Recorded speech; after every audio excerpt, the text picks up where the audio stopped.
अंधी सास की चालाक बहू। लो कर लो बात। शिव मंदिर का शंख भी बज गया। इसका मतलब सुबह के 7 बज गए हैं, लेकिन अभी तक नाश्ता नहीं आया। अरे बहू, ओ पूनम बहू, अरे इस अंधी बुढ़िया को इस जन्म में नाश्ता नसीब होगा कि नहीं? कल रात को भी फुलके जला दिए थे, कुछ मजा नहीं आया था खाने में। ये है सीतापुर में रहने वाली मंजरी, एक अंधी सास। मन की साफ है, बस थोड़ी सी जुबान से तेज है। मंदिर के शंखनाद से ही इन्हें पता चल जाता है कि वक्त क्या हो रहा है। और ये रही इनकी चालाक बहू पूनम। अच्छा हुआ जो मैंने ऑनलाइन ऑर्डर कर दिया सब कुछ, वरना ये बूढ़ी लाठी मेरी छाती पर मुक दलने लग जाती। अरे बहू, तू घर में है भैया, चल बसी। हाय राम, ऐसा न कहो सासू माँ, दिन में एक बार तो भी माँ सरस्वती जुबान पर बैठती हैं। अरे नहीं नहीं, तुझे कुछ ना होगा। खुशबू तो बड़ी अच्छी आ रही है। ऐसा कौन से पंच पकवान बनाए हैं आज तूने? आज है स्पेशल जलेबियाँ, फाफड़ा, आलू की पराठे, कम चीनी वाली गर्मा गर्म चाय, दही पकोड़े, ये सब। वो मुझे डॉक्टर ने कहा है ना कि आप दिन में कम से कम 3 से 4 घंटे सोया करो, इसलिए आज मैंने सारा काम निपटा दिया है। अब मैं सो जाऊंगी। वाह, क्या स्वाद है। लेकिन बहू, ये तो ब्रिजवासी की जलेबियां है ना? तू तो कह रही है कि तूने बनाया है। दरअसल वो मैंने ब्रिजवासी काका से रेसिपी पूछ ली थी। अच्छा मम्मी जी, मैं आती हूँ अभी, जरा वो दूध गैस पर तेज आंच पर रख कर आई हूँ ना। पूनम फौरन ही वहां से उठकर रसोई में भाग जाती है। मंजरी को फिर भी पूनम पर थोड़ा शक आता है। पूनम ऐसे ही रोज अपने पति के पैसों को खर्च करके बाहर से खाना मंगवाती और अपनी सास से कहती कि उसने खुद बनाए हैं।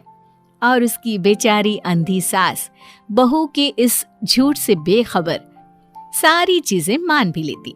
एक दोपहर में पूनम पूरा मेकअप करके तैयार होकर खड़ी होती है। चलो फटाफट पतली गली पकड़ के निकल लेती हूँ, इससे पहले कि बुढ़िया मुझसे टकराए। बेचारी मेरी अंधी सासू माँ, उसे लगेगा कि मैं सो रही हूँ, जबकि मैं तो अपनी जानू से मिलने जा रही हूँ।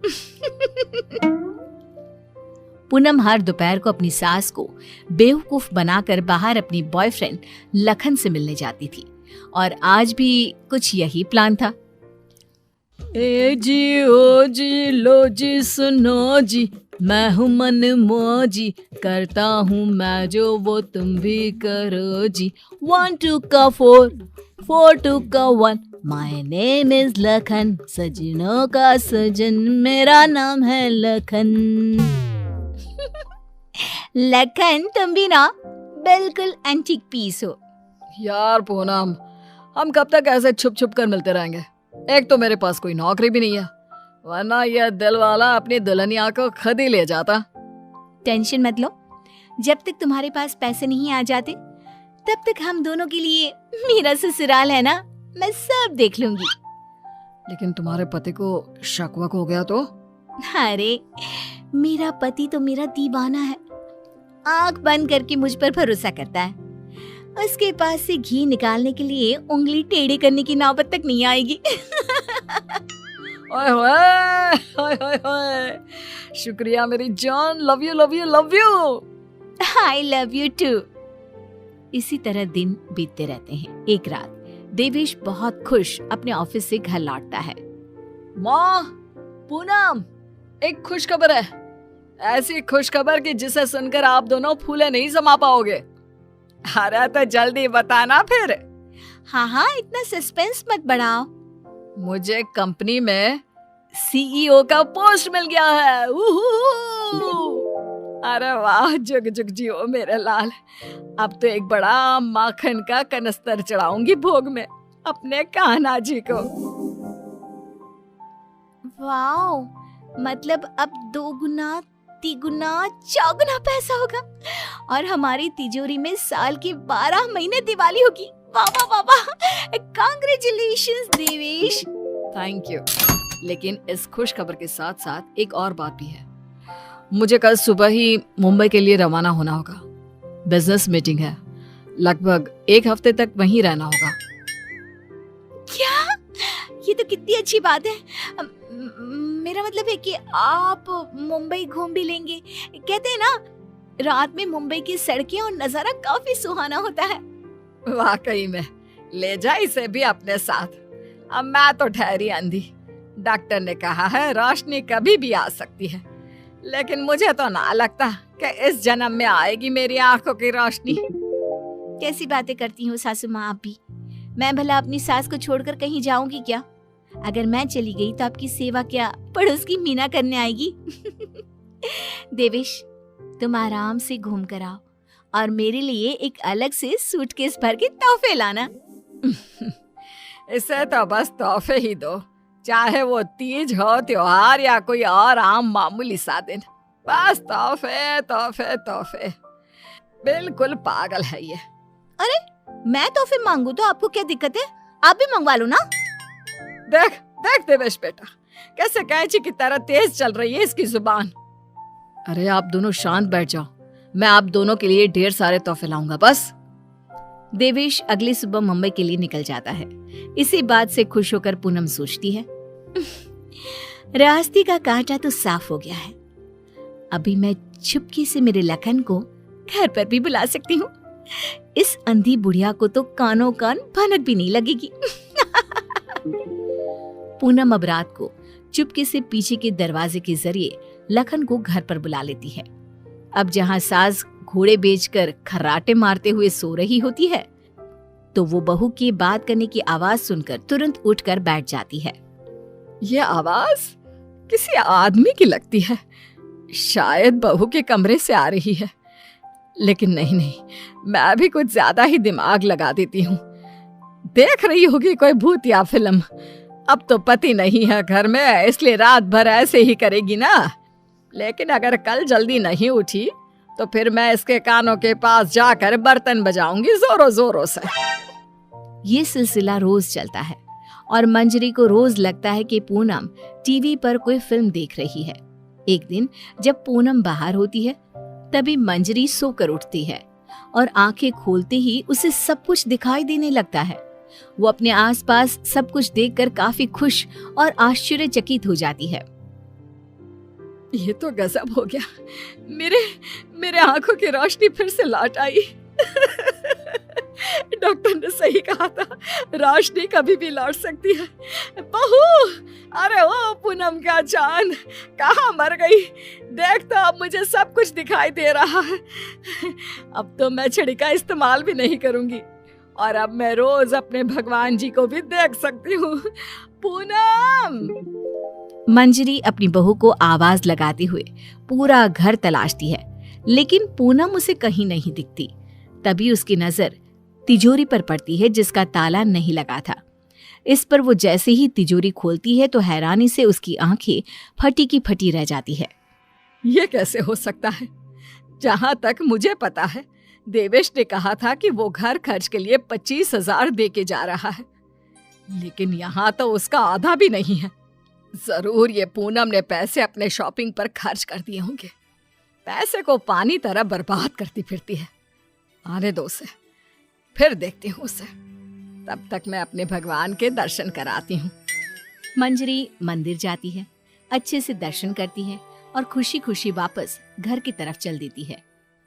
जहाँ रास्ते में उसकी नजर मंदिर के पास बहती नदी के किनारे बैठी अपनी बहू पर पड़ती है, जो लखन के साथ वहां बैठी थी।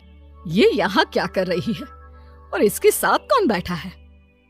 पता तो करना ही पड़ेगा। अब मंजरी चुपचाप आगे बढ़ती है और वहीं पास में एक बड़े पेड़ के पीछे छुपकर उनकी बातें सुनने लगती है। सुनो लखन, कल मेरा पति आने वाला है। आज रात को तुम आना और हम दोनों पूरी तिजोरी पर हाथ साफ कर देंगे। और भी बहुत सारा बेशकीमती सामान पड़ा है घर पर, उसे भी हम अपने साथ लेकर यहाँ से भाग जाएंगे। आइडिया अच्छा है मेरी जान, अब हमें कोई नहीं रोक सकता। हम ना यहाँ से सीधा सिंगापुर जाएंगे डार्लिंग। बाप रे बाप, इसका मतलब इस महारानी का इस मुफ्तखोर के साथ चक्कर चल रहा है। अच्छा, तो मेरे बेटे को लूट कर अपनी दुनिया बसाने का प्लान चल रहा है। अब रुक, तुझे दिखाती हूँ दाल और आटे का भाव। अब घर पे अच्छे से डोली सजाती हूँ तेरी विदाई के लिए।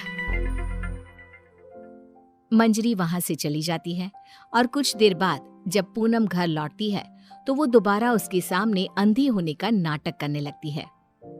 अरे सासू माँ, व्हाट्सएप? अरे कुछ नहीं बेटा, बस वो देवेश की याद आ रही थी। अरे सासू माँ, इतना लोड क्यों ले रही हो? वैसे भी वो कल तक वापस आ ही जाने वाला है, फिर क्यों खामखा परेशान हो रही हो आप? वैसे भी कल से आप दोनों माँ बेटे अपने रोने के दिन भरने शुरू कर देना। क्या कहा? मेरा मतलब कल जब आएंगे 1 हफ्ते के बाद, तब आप कर लेना ना भरत मिलाप, गली मिलके जी भर के रो लेना।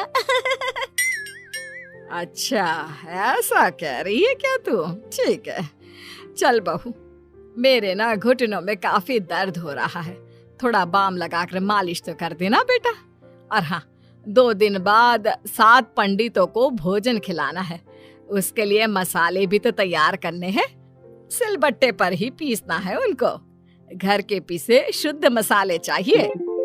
लेकिन सासू माँ, मैंने जो कह दिया सो कह दिया, अब कोई आना कानी ना करना, ठीक है? वरना देवेश को फोन करके बता दूंगी। हाँ। मंजरी अपनी बहू पूनम से जानबूझकर सारा काम करवाती है और ना चाहते हुए भी पूनम को वो सारा काम करना ही पड़ता है। आखिरी बार थोड़ी एक्स्ट्रा सेवा करा लेती हूँ इस नासपिट्टी करमचली से। मुझे इतने सालों तक उल्लू बनाया ना, अब इससे एक दिन में कैसे सूखी मिर्ची बनाती हूँ देखना। सारा दिन काम करके पूनम अपने कमरे में जाती है और रात को लखन पीछे के दरवाजे से घर में घुस आता है। किधर है सारा माल? जल्दी करो, अपने पास बिल्कुल भी टाइम नहीं है। पूनम और लखन मिलकर सामान चुरा ही रहे होते हैं कि तभी वहां पर देवेश और मंजरी आ जाते हैं और उन्हें वहां देखकर पूनम और लखन के पैरों तले जमीन खिसक जाती है। देवेश, तुम? सासू माँ, आप देख सकती हो? कैसे? तुझे क्या लगा तू हमें इस तरह चूना लगाकर आसानी से बचकर निकल जाएगी? पूनम, जो कुछ भी तुमने हमारे साथ किया है ना, मैंने कभी सपने में भी नहीं सोचा था कि तुम ऐसा करोगी।